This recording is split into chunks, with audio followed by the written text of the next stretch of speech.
ওজন কমানোর ক্ষেত্রে সকালের নাস্তা অত্যন্ত গুরুত্বপূর্ণ। বিশেষজ্ঞরা বলছেন, সঠিক সময়ে এবং সঠিক খাবার দিয়ে দিন শুরু করলে শরীরের বিপাক ক্রিয়া স্বাভাবিক থাকে এবং বাড়তি ক্যালোরি খরচ হয়, ফলে ওজন কমানোর প্রক্রিয়া সহজ হয়। সকালে যেসব খাবার উপকারী: ডিম প্রোটিনে সমৃদ্ধ, যা দীর্ঘ সময়ে পেট ভরা রাখতে সহায়তা করে। এটি মেটাবলিজম বাড়াতে সাহায্য করে এবং ক্ষুধা নিয়ন্ত্রণে রাখে। ওটস, ফাইবার সমৃদ্ধ ওটস দ্রুত হজম হয় এবং শরীরে দীর্ঘ সময় এনার্জি বজায় রাখে। এটি রক্তের কোলেস্টেরল কমাতেও সহায়ক। ফলমূল: আপেল, কলা, বেরি বা কমলার মতো ফল ওজন কমাতে কার্যকর। এ ধরনের ফলে ক্যালোরি কম এবং ফাইবার বেশি থাকে। গ্রিন টি অ্যান্টিঅক্সিডেন্টে ভরপুর, যা চর্বি কমাতে সাহায্য করে। এটি বিপাক ক্রিয়া বাড়িয়ে ওজন কমানোর প্রক্রিয়ায় সহায়তা করে। গ্রিক দই: প্রোবায়োটিক সমৃদ্ধ গ্রিক দই হজম শক্তি বাড়ায় এবং পেটের ফ্যাট কমাতে সহায়তা করে। চিয়া সিডস ও ফ্ল্যাক্স সিডস প্রোটিন, ফাইবার এবং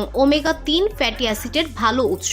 এগুলো পেটের মেদ কমাতে সাহায্য করে। বাদাম ও বীজ জাতীয় খাবার: আমন্ড, আখরোট বা সূর্যমুখীর বীজে থাকা স্বাস্থ্যকর ফ্যাট ও প্রোটিন ক্ষুধা নিয়ন্ত্রণে রাখে এবং শরীরে এনার্জি যোগায়। কিভাবে খাবেন? সকালে নাস্তা কখনোই বাদ দেবেন না। প্রোটিন, কার্বোহাইড্রেট এবং ফাইবার সমৃদ্ধ একটি ভারসাম্যপূর্ণ নাস্তা গ্রহণ করুন। ক্যালোরির হিসাব ঠিক রেখে পরিমাণে অল্প কিন্তু পুষ্টিকর খাবার বেছে নিন। ওজন কমানোর পাশাপাশি সুস্থ থাকতে সকালের নাস্তার গুরুত্ব অপরিসীম। সঠিক খাবারের অভ্যাস আপনার লক্ষ্য পূরণে সহায়ক হবে।